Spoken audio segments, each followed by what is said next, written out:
नमस्कार दोस्तों, मैं विकास शाक्या एक बार फिर से आप सबका स्वागत करता हूं अपने चैनल पर।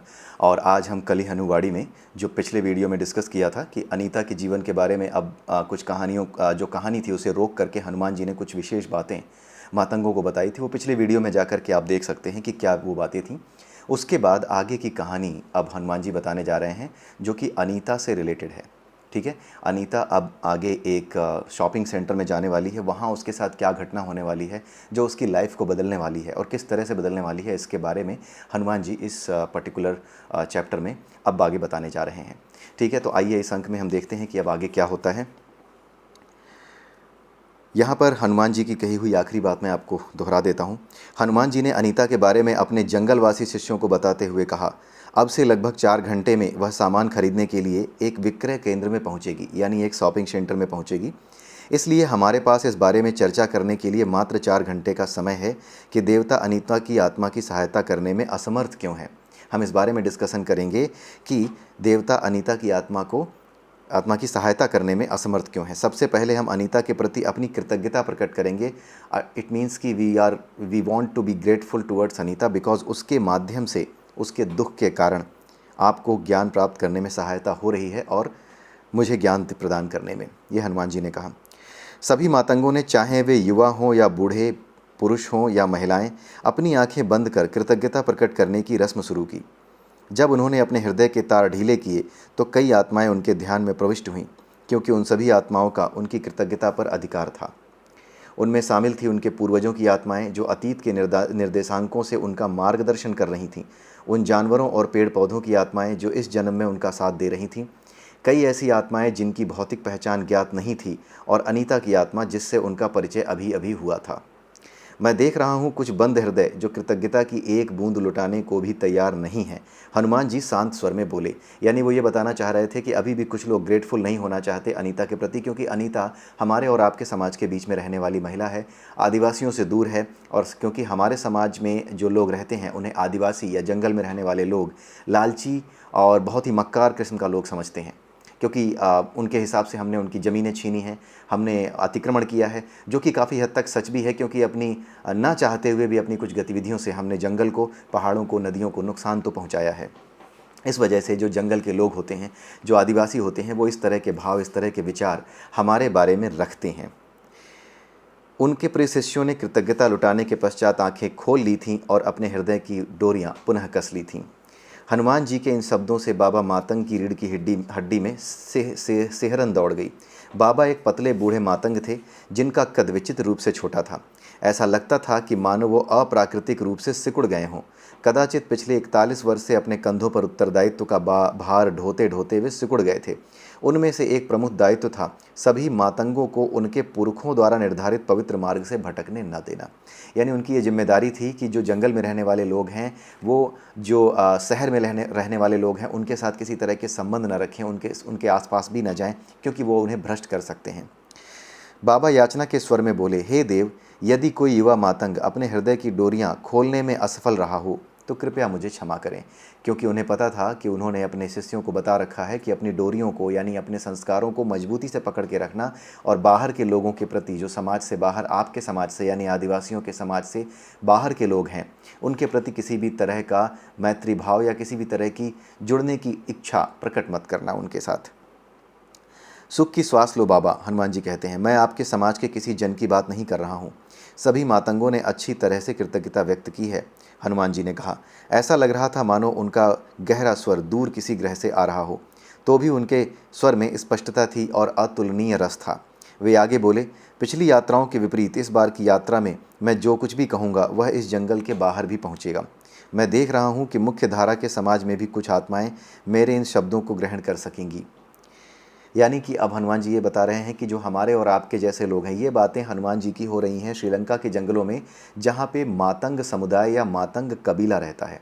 अब हनुमान जी जब ये शिक्षा इन्हें दे रहे हैं तो ये बता रहे हैं कि तुम ये मत समझना कि ये बातें सिर्फ तुम तक रह जाएंगी, बल्कि अब ये बातें मुख्य धारा के समाज तक भी पहुँचेंगी, यानी हमारे और आपके बीच भी पहुँचेंगी। और इसी वजह से ये किताब हमारे और आपके बीच में आई है। वैसे तो अब आप इस किताब को ऑर्डर कर नहीं पाएंगे, क्योंकि इस किताब की कुछ प्रतियां ही छपी थीं और वो सारी प्रतियां अब बिक गई हैं। एक बार ही वो प्रतियां छपनी थी और हनुमान जी की आज्ञा से ये सिर्फ उन्हीं लोगों तक पहुंचनी थी जिन तक इनको पहुंचना था। उसके अलावा ये किसी और के पास नहीं पहुंची हैं, लेकिन फिर भी ये किंडल वर्जन में ये किताब अमेज़न पे आज भी अवेलेबल है। अगर आप इसके राइटर को खोजने जाएंगे तो राइटर का नाम नहीं मिलेगा, आपको सिर्फ और सिर्फ यहाँ पर एक शून्य लिखा हुआ दिखाई देगा। ये जो शून्य लिखा हुआ है यही राइटर ने अपना नाम लिखा है। असल में इसका जो राइटर है वो कनाडा में रहने वाले हैं। कनाडा में एक जगह है, वहाँ पर टोरंटो नाम का एक वहाँ पे एक जगह है, वहाँ पर ये रहते हैं और उन्होंने ही ये किताब लिखी है। उन्हें ही सबसे पहले हनुमान जी के जो हनुमान जी का जो अनुभव हुआ उसके बाद उन्होंने ये सारी बातें श्रीलंका में आकर के छुप छुप करके कबीलों की बातें सुनी और उन बातों में ये बातें भी थी जो कि हनुमान जी कह रहे हैं कि अब ये बातें जो मातंग कबीलों के बीच में और हनुमान जी के बीच में होती हैं, अब वो समय आ गया है। 2014 की बात है, 2014 के बाद का वो समय है जिसकी वजह से उस समय में हनुमान जी की और मातंगों के बीच में जो ये ज्ञान चर्चा हो रही है, इसके जो गूढ़ मैसेज हैं, जो मेटाफरिक लैंग्वेज में आपको महसूस हो रहे होंगे या फिर आपको पाखंड लग रहे होंगे या फिर आपको अंधविश्वास मनगढ़ंत बातें लग रहे होंगे जिस पे कि विश्वास करना बड़ा मुश्किल है, लेकिन मैं आपको यकीन दिलाता हूँ कि आज आप इन पे विश्वास करें या ना करें, आने वाला समय आपको ज़रूर सोचने पे मजबूर कर देगा, आपको भ्रमित ज़रूर कर देगा। क्योंकि ज्ञान की शुरुआत, जो असली जो सच्चाई होती है, उस सच्चाई को जानने से पहले भ्रम के बादल ज़रूर आते हैं। पहले आप किसी चीज़ को नकारते हैं, उसके बाद आप भ्रम में आते हैं कि यार कुछ तो है, लेकिन हो सकता है ना हो या हो सकता है मेरा भ्रम हो। लेकिन उस भ्रम की वास्तविकता को जानने का प्रयास करते हुए जब आप उतरते हैं इन चीज़ों को जानने के लिए, तब आपके सामने आपकी श्रद्धा के अनुसार सत्य उजागर होने लगता है। वही चीज़ यहाँ पर होगी। अभी आपको भले ही लग रहा हो कि हाँ ये क्या बातें हैं, ये तो लग रहा है कि ये बताने वाला आदमी, मैं जो वीडियो बना रहा हूँ, ये भी पागल हो गया है, इसे भी कैसे यकीन हो रहा है, पढ़ा लिखा होने के बावजूद भी ये बातें कैसे कर सकता है। जी हाँ, मैं बिल्कुल पढ़ा लिखा हूँ, साइंस का स्टूडेंट रहा हूँ, ठीक है, और पूरी तरह से जो है दिमाग सही है। इसलिए जो बातें यहाँ पर लिखी हैं, मैं आपको पहले भी कई बार कह चुका हूँ कि ये केवल और केवल श्रद्धा का विषय होता है। जितनी आप में श्रद्धा होगी उतना ही आप ग्रहण कर पाएंगे, उसके अतिरिक्त आप कुछ भी ग्रहण नहीं कर सकते। इस किताब में जितनी बातें लिखी, मैंने आपको पहले भी कहा कि उन बातों को अगर आप यकीन नहीं भी करते तो सिर्फ़ और सिर्फ अपने फ़ायदे के लिए साइकोलॉजिकल लेवल पर जो बातें यहाँ लिखी गई हैं, बताई गई हैं, एटलीस्ट उन्हें ग्रैस्प करने की कोशिश करें, क्योंकि साइकोलॉजिकल लेवल पर ये आपको बहुत ज़्यादा हेल्प कर सकती हैं। जैसे सुरों और असुरों के बारे में बताया गया कि सुर वो हैं जो जीवन के अच्छे रसों का पान करते हैं, यानी जब आप खुश होते हैं तो खुशी के मारे और खुशी पाने के लिए और नई नई चीज़ें करते हैं, अपनी बातें बढ़ा चढ़ा कर कहते हैं, अपने अच्छे समय को याद करते हैं, अपनी अच्छी बातें दूसरों को बताने की कोशिश करते हैं। उस बीच में आप भूल जाते हैं कि आप कुछ ऐसी बातें कह गए जो दूसरों को बुरी लग सकती हैं।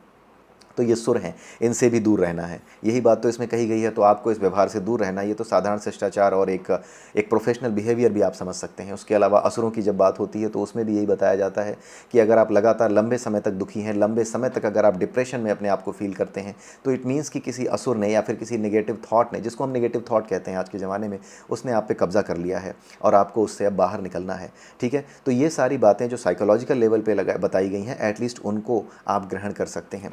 आइए अब आगे देखते हैं।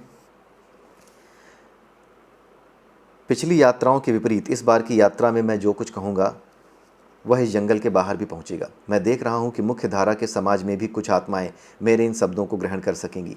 मैं भविष्य के एक बिंदु पर उन आत्माओं को देख रहा हूँ जो मेरे शब्द ग्रहण कर रही हैं, परंतु एक क्षण के लिए भी अनीता के प्रति कृतज्ञता प्रकट करने के लिए थम नहीं रही हैं। यानी वो हमारे बारे में भी कह रहे हैं कि जो इन चीज़ों को पढ़ रहा है उसे भी उस अनीता के प्रति या जिस किरदार के प्रति उन्होंने बताया है कि उसकी वजह से ये ज्ञान वो हमें दे रहे हैं, उसके प्रति हमें कृतज्ञ होना चाहिए कि उसका दुख भरा जीवन भी हमारे लिए काम में आ रहा है, ठीक है। मातंग धक से रह गए। उनके इष्ट देव एवं गुरु के सामने प्रज्वलित पवित्र अग्नि लाल हो गई। जिस दिव्य गोलार्ध में वे सब एकत्रित थे, उसकी दीवारों में विशेष कंपन अनुभव किया गया। इस कंपन से मातंगों को कोई आश्चर्य नहीं हुआ, क्योंकि वे जानते थे कि उस गोलार्ध की दीवारें पत्थर या किसी अन्य ठोस पदार्थ की नहीं बनी हुई थीं। वे तो असुरों के झुंड थे जो पूजा स्थली के भीतर प्रवेश करने का प्रयास कर रहे थे। मातंगों के मन में एकाएक आई नकारात्मक भावना ने असुरों को निश्चय ही शक्तिशाली कर दिया था। यानी अभी जो मातंग थे उनके मन में जो विचार आया, जो नेगेटिविटी आई कि यार ऐसा करना पड़ेगा कि हमारी ये ज्ञान की बातें मुख्य धारा के समाज तक पहुँचेंगी, जो विचार आने लगे, जो शंकाएं आने लगीं, उन शंकाओं को ही असुर यहाँ पर कहा गया। यानी जैसे ही डाउट्स आते हैं वैसे ही आपके आसपास अपने लिए आप मुसीबतें खड़ी कर लेते हो। That is what the message of this line is, ठीक है। यदि हनुवाड़ी बाहरी जनों तक पहुंच ही रही है तो पूजा स्थली के चारों ओर की जो सुरक्षा है उसका क्या अर्थ रह गया। मातंगों की नई पीढ़ी के मन में यह विचार आया। शेष मानवता के साथ संपर्क से बचने के प्रयास उनके जीवन का एक महत्वपूर्ण भाग रहे थे। हनुवाड़ी के बाहर पहुंचने का विचार उनके पूरे अस्तित्व पर प्रश्न उठा रहा था। वे इस सदमे में मौन बैठे रहे, इस आशा के साथ कि उनके मुखिया बाबा मातंग और माता मातंग उनके मन में उमड़ रहे अंधड़ को शब्दों का रूप देकर हनुमान जी के सामने प्रकट करेंगे। जब बाबा और मातंग का कुछ कहने का साहस नहीं हुआ तो हनुमान जी स्वयं ही बोले। कुछ दिन पहले तीन बाहरी जनों ने, वही तीन बाहरी जन जिनमें से एक इस बुक का राइटर है, ठीक है, तीन बाहरी जनों ने बाबा का रास्ता काटा था। बाबा के साथ थे आपके होने वाले मुखिया उर्वा और अन्य दो मातंग। बाबा ने क्रोध का अभिनय करते हुए एक मटकी फोड़ी थी। उन बाहरी जनों ने आत्मसमर्पण की मुद्रा में अपने हाथ खड़े कर लिए थे और वे पीछे हट गए थे। वे शीघ्र ही आपके साथ आत्मसात होने के लिए पुनः आएंगे। मेरे शब्दों को आप जिस गुप्त भाषा में अंकित कर रहे हैं वे उसको समझने का प्रयास करेंगे और उसको समझने में वे सफल भी होंगे। ये बात हनुमान जी ने कही और उसके बाद ये किताब आई है। आप और मेरे बीच ये वार्ताएं अत्यंत निजी हैं। बाहरी जन इनमें से केवल वे वार्ताएं समझ पाएंगे जो आप उन्हें समझने देंगे, और जितना भी आप उनको समझने देंगे उनमें से भी वे उतना ही अवशोषित कर पाएंगे, यानी उतना ही एब्जॉर्व कर पाएंगे जिसके वे पात्र हैं। आपके वे गहरे रहस्य जिनका भौतिकतावादी समाज दुरुपयोग कर सकता है वे रहस्य ही रहेंगे। हनुमान जी के इस आश्वासन से मातंगों की नई पीढ़ी के विचलित मन शांत नहीं हुए। जिस मूल सांस्कृतिक ढांचे का वे वर्षों से पालन करते आ रहे थे वह छीड़ हो गया लग रहा था। उनके देवता और गुरु हनुमान जी ऐसा कैसे कर सकते थे। मातंग तो यही सुनते आए थे कि उनकी संस्कृति वैश्विक विनाश तक जीवित रहेगी, परंतु तब क्या होगा जब बाहरी जनों को उनके रहस्य का पता चल जाएगा।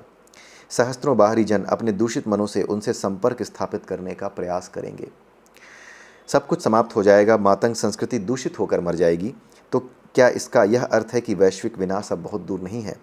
हनुमान जी का संकेत पाकर बाबा मातंग खड़े हुए और मातंगों को संबोधित करते हुए बोले, हमें कोई हानि नहीं पहुंचेगी। मैं जिन तीन बाहरी जनों से मिला था वे शोषक नहीं लग रहे थे, वे सत्य के खोजी लग रहे थे।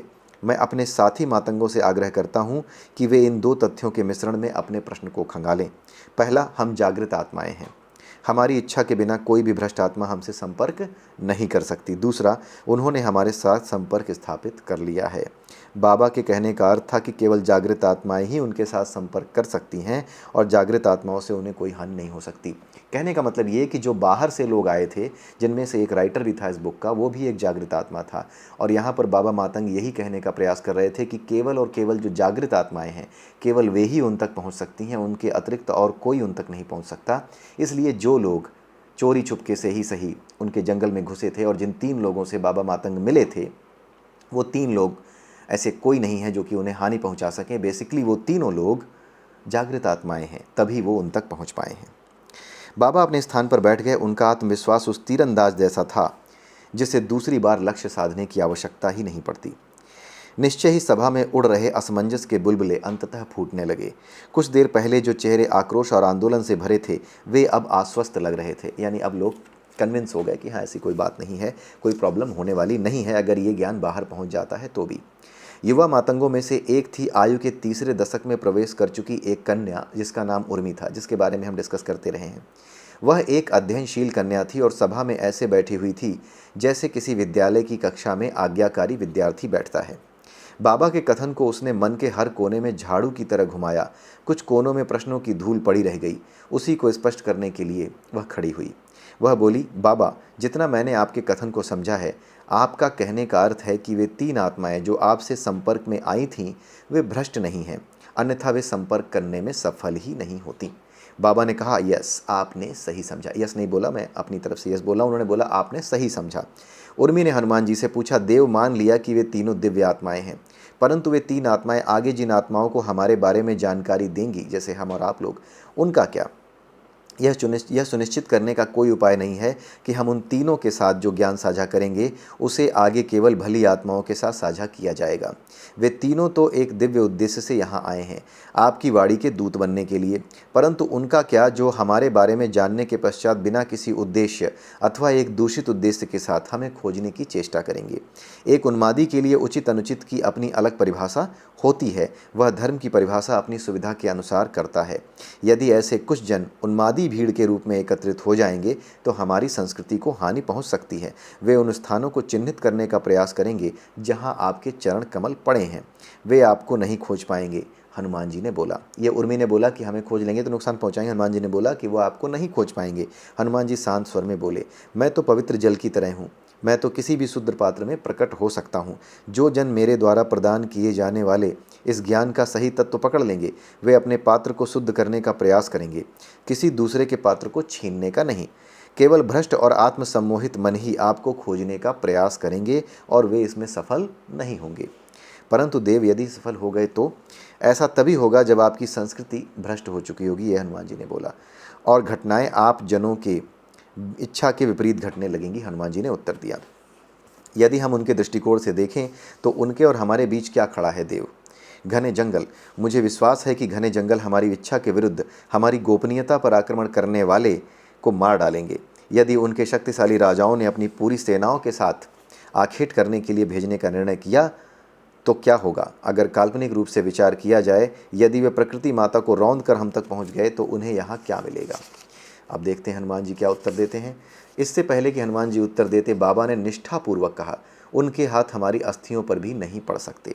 हनुमान जी ने बाबा पर एक गूढ़ दृष्टि डालते हुए कहा, हो सकता है कि उन्हें आपकी अस्थियां नहीं अपितु आपके चलते फिरते जीवित तन मिले। बाबा बोले, हाँ देव, वे हमारे तन और मन को ढूंढ सकते हैं परंतु हमारी आत्मा को नहीं। अब यहाँ पर ये बताया जा रहा है कि अगर कोई आपके मन तक पहुँच भी गया, अगर कोई बहुत बड़ा साइकोलॉजिस्ट बन भी गया, यहाँ पर एक गूढ़ रहस्य है कि कोई बहुत बड़ा साइकोलॉजिस्ट अगर बन भी गया तो भी आपकी आत्मा तक वो नहीं पहुँच सकता। वो आपके मन तक भले ही पहुँच सकता है, लेकिन आपकी आत्मा अपने जगह को, अपने स्थान को बदल सकती है। इससे पहले कि वे यहाँ पहुँचेंगे, हमारी आत्माएं किसी अन्य लोक में चली जाएंगी, ये बाबा ने बोला। हमारी सभी शक्तियाँ हमारी आत्माओं की जागृति में हैं, हमारे तन और मन के कारण नहीं है। आक्रांता तब खाली हाथ लौट जाएंगे जब उन्हें यहाँ स्वयं को मातंग कह रहे सामान्य आदिवासी मिलेंगे। ये सब मैं काल्पनिक रूप से ही कह रहा हूँ, ऐसा कुछ होने वाला नहीं है क्योंकि यह हमारी इच्छाओं के विरुद्ध है। उर्मी ने वार्ता को आगे बढ़ाते हुए कहा, हे देव, आत्मा की इच्छाओं के विरुद्ध घटनाएं क्यों घटित होती हैं? अभी कुछ देर पहले हमने जिस महिला को देखा, उसको दरिद्रता का राक्षस क्यों प्रताड़ित कर रहा था? वह अपनी इच्छा के अनुसार क्यों नहीं रह सकती? स्वाभाविक रूप से उसकी इच्छा तो सुख से जीने की होगी। हनुमान जी ने व्यापक मुस्कान के साथ कहा, इस प्रश्न का उत्तर तो मैं आपसे और यहाँ इकट्ठे हुए शेष साधकों से जानना चाहता हूँ। धन्यवाद उर्मी, अब आप अपने स्थान पर विश्राम से बैठ सकती हैं। इस वार्ता के दौरान तन का विश्राम बहुत आवश्यक है क्योंकि आपका मन अनीता के दुख के संभावित कारणों के बारे में सोचकर बहुत अधिक तनाव लेने जा रहा है। जब हनुमान जी को यह सुनिश्चित हो गया कि सभी विश्राम से बैठ गए हैं, उन्होंने प्रश्न किया, यदि आप मेरी जगह होते तो आप अनीता को दुखों से बाहर निकालने के लिए क्या करते? अब हनुमान जी उनसे पूछते हैं। अब यहाँ पर असली बात शुरू होती है। अब वो ये जानना चाहते हैं कि अगर आप लोग अनीता की जगह होते, या मतलब हनुमान जी की जगह होते, हनुमान जी तो उसके जीवन में परिवर्तन लाने जा रहे हैं, लेकिन हनुमान जी इन लोगों से पूछ रहे हैं कि अगर आप मेरी जगह होते तो क्या होता? आप उसके दुख को कैसे दूर करते, क्या करते? ठीक है, उन्होंने अपने शिष्यों से अपेक्षा की थी कि वे इस प्रश्न का तुरंत उत्तर न देकर इसे अपने मन की गहराइयों को मथने के लिए उपयोग करें। इस दौरान उन्होंने एक अल्प श्वास चक्र में जाने का निर्णय लिया। उनकी पलकें धीरे धीरे दो नूतन पत्तियों की तरह नीचे हुईं। उर्मी ने देखा कि उनकी पूरी आकृति पतले हो रहे बादल की तरह झिलमिला रही थी। सभी मातंगों की तरह वह भी जानती थी कि उनके चिरंजीवी गुरु की भौतिक उपस्थिति पंच तत्वों में विलीन हो रही थी। हनुमान जी के श्वास चक्र की प्रक्रिया मनुष्यों के श्वास लेने की प्रक्रिया की तरह ही थी। अंतर था तो आवृत्ति का। हनुमान जी का अपने श्वास चक्र में लगने वाले समय पर पूर्ण नियंत्रण था। यानी हनुमान जी जितने समय में सांस लेते थे, जितने समय सांस रोकते थे और जितने समय तक वो सांस को बाहर छोड़ते थे, उस पर उनका पूरा कंट्रोल था। यानी कोई भी सांस छोटी या बड़ी ऐसे नहीं आ रही थी। हर सांस एक सिंपल हार्मोनिक मोशन में थी, जिसे योग कहते हैं। यानी कि यहाँ ये बताया जा रहा है कि हनुमान जी परम योगी हैं। यही उद्देश्य यहाँ पर इस बात को बताने का है कि उनकी सांसों की गति एक जैसी थी। अगर आपको भी कभी कोई परेशानी हो, कोई चिंता हो, तो आप अपनी सांसों की गति को बराबर करने का प्रयास कीजिए। आपको उस परेशानी से, उस चिंता से थोड़ी राहत मिलेगी। चिंता वहीं रहेगी, परेशानी वहीं रहेगी, बस उसको झेलने की ताकत या उसको देखने की ताकत, उसे निहारने की ताकत, अपने आप से अलग करके देखने की ताकत आपके अंदर आ जाएगी। किसी भी समस्या को आप तभी हल कर सकते हैं जब आप उसे अपने से अलग करके देख पाएँ। जब आप और समस्या दोनों एक हो जाएं तो आप समस्या को हल नहीं कर सकते। ठीक है, हनुमान जी का अपने श्वास चक्र में लगने वाले समय पर पूर्ण नियंत्रण था। वह यह समय एक क्षण भी हो सकता था, एक दिन भी, एक माह अथवा एक बिल्कुल अगणनीय भी हो सकता था, यानी अनगिनत समय भी, जिसको आप कहते हैं इनफाइनाइट टाइम, वो भी हो सकता था। एक बार का श्वास चक्र लेकर केवल एक क्षण के लिए ही चला, क्योंकि एक मातंग ने बिना विचार किए प्रश्न का उत्तर बोल दिया। स्वर्ण देव, स्वर्ण, सोना, यानी मैं उसको सोना देता। यदि मैं आपकी जगह होता तो उसे सोना देता, उसके घर में सोने के ढेर लगा देता। मैं ऐसा ही करता, हाँ मैं ऐसा ही करता। यह उत्तर उर्वा ने दिया था, जिसकी शादी उर्मी से होने वाली थी, जो अपनी जनजाति के हर मानक से एक लंबा और सुंदर युवक था। वह दृश्य से विद्रोही था, परंतु स्वभाव से समझदार। वह बाबा के पश्चात मातंगों का अगला मुखिया बनने वाला था। उसका विवाह युवा मातंगों में सबसे बुद्धिमान उर्मी, जिसके बारे में भी हम बात कर रहे थे, उर्मी के साथ तय हो चुका था। परंतु यह उत्तर देते समय वह अपने वश में नहीं लग रहा था। जब से उसने अनीता के जीवन का वह दृश्य देखा था, तब से वह कांप रहा था, और साथ ही उसके पसीने भी छूट रहे थे। परंतु उसके साथी मातंगों पर इसका ध्यान नहीं गया। अनीता के हाथ में जो पिंगल यंत्र था, उसको देखकर उसके मस्तिष्क के कोई गहरे तार हिल गए थे। अनीता के पास जो पिंगल यंत्र यानी जो स्मार्टफोन था, उसी को पिंगल यंत्र कहा जाता है। क्यों कहा जाता है, हम आगे देखेंगे। क्या आप ठीक हो उर्वा? बाबा ने चिंताजनक स्वर में पूछा।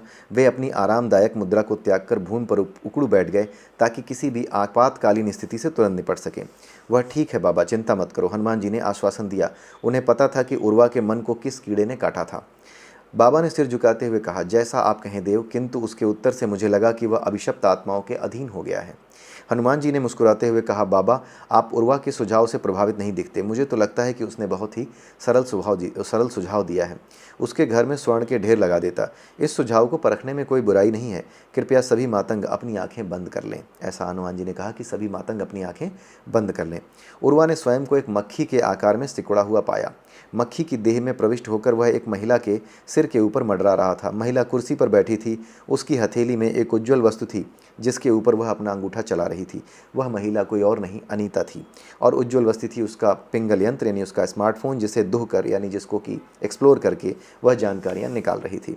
मक्खी जब उसकी नाक के पास भिनभिनाने लगी, तो उसने अपने पिंगल यंत्र से दृष्टि हटाए बिना उसका हाथ मक्खी चलाकर मक्खी को उसने हटा दिया। उर्वा को अचानक एक झटका अनुभव हुआ। मक्खी के तन के माध्यम से अनुभव हो रहा दृश्य अचानक समाप्त हो गया और वह अपने मानव तन में लौट आया। वह मक्खी से जुड़कर दो दृश्य अनुभव कर रहा था। वही दृश्य अन्य मातंगों के मन में भी प्रसारित हो रहा था। उनके लिए भी वह दृश्य एकाएक समाप्त हो गया। उन्होंने आंखें खोल ली और इस विघ्न का कारण जानने के लिए हनुमान जी की ओर देखने लगे। परंतु हनुमान जी की दृष्टि भयभीत होकर कांप रहे उर्वा पर थी, जो मातंगों की वर्तमान पीढ़ी में उनके श्रेष्ठतम शिष्यों में से एक था। देव, उसके हाथ में वह यंत्र, उर्वा असंगत स्वर में बोला। उर्वा को घबराहट हुई कि उसके हाथ में जो यंत्र है, स्मार्टफोन है, उससे वो डरता था। उसका चेहरा लाल हो गया था। हनुमान जी ने मृदुता से पूछा, यह चमकदार यंत्र आपको इतना कष्ट क्यों देता है उर्वा?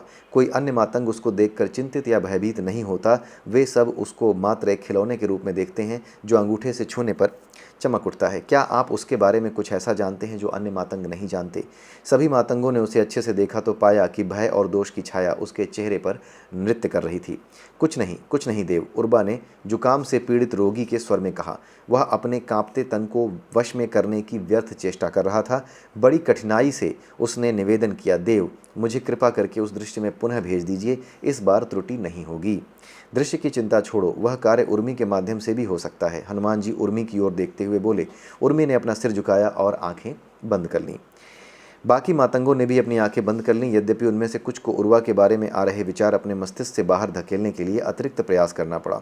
इस बार उन्होंने यह दृश्य संपूर्ण रूप से देखा। अनीता, जो शुरू में अपने पिंगल यंत्र से यह जानकारी ले रही थी कि पुराने कपड़ों को काटकर शिशुओं के लिए वस्त्र कैसे बनाते हैं, अब पुराने वस्त्रों का उपयोग करके चटाई बनाने के बारे में चलचित्र सामग्री देख रही थी। उसके मन में सपनों के पकवान पक रहे थे। वह कल्पना कर रही थी कि कैसे वह एक बड़ी चटाई सिलने वाली थी, कैसे अपने पूरे बैठक कक्ष को कक्षा में बदलकर बच्चों व बड़ों को विभिन्न विषय पढ़ाने वाली थी। यह सपनों का पकवान उसे स्वादिष्ट लगा। दिन में सपना देखने और काल्पनिक दृश्यों का सृजन ही अब उसके सुख का एकमात्र स्रोत रह गया था। स्वयं को यह विश्वास दिलाने के लिए कि यह मात्र एक सपना नहीं था, उसने इसमें वास्तविकता का छौंका लगाया। वह अपनी कुर्सी से उठकर अपने घर के भंडार कक्ष में गई और उसका द्वार खोला। द्वार खोलते ही उसे भीतर एक विचित्र गति अनुभव हुई। उसे ऐसा लगा जैसे कोई भूत आदि प्राणी द्वारा खोलने की ध्वनि सुनकर अपने किसी बिल में छिपने के लिए दौड़ा हो। यह कदाचित वह द्वार की गति से पिटी हवा की ध्वनि थी। जो कुछ भी था, उसकी गति के कारण एक पुराना कुत्ते का बिस्तर अटारी से भूमि पर आ गिरा। इसके बाद क्या होता है, इसके आगे की बात हम देखेंगे अगले वीडियो में। तब तक के लिए मैं आप सबसे विदा चाहूँगा और आप सबसे मैं यही अनुरोध करूँगा कि ये वीडियो उन्हीं लोगों को शेयर करें जिनके अंदर श्रद्धा हो, विश्वास हो। और अगर आपके अंदर भी श्रद्धा विश्वास नहीं है तो आपको इस वीडियो को आगे देखने की आवश्यकता नहीं है। लेकिन अगर आप श्रद्धा और विश्वास रखते हैं तो आप इस वीडियो को निश्चित रूप से देखें। इसके जो साइकोलॉजिकल एस्पेक्ट हैं, जो सुरों और असुरों के विषय में पढ़ा हमने, जो जाना, उस पर आप ध्यान दें। अगर आपको विश्वास नहीं है भी है तो भी इसमें जो साइकोलॉजिकली बातें बताई गई हैं उनको प्रैक्टिस करने की कोशिश कीजिए, आपको निश्चित रूप से लाभ होगा। तो इसी के साथ मैं आप सबसे विदा लेता हूँ। अगले वीडियो में फिर मिलेंगे। तब तक के लिए जय श्री राम, जय श्री कृष्णा और जय श्री राधे।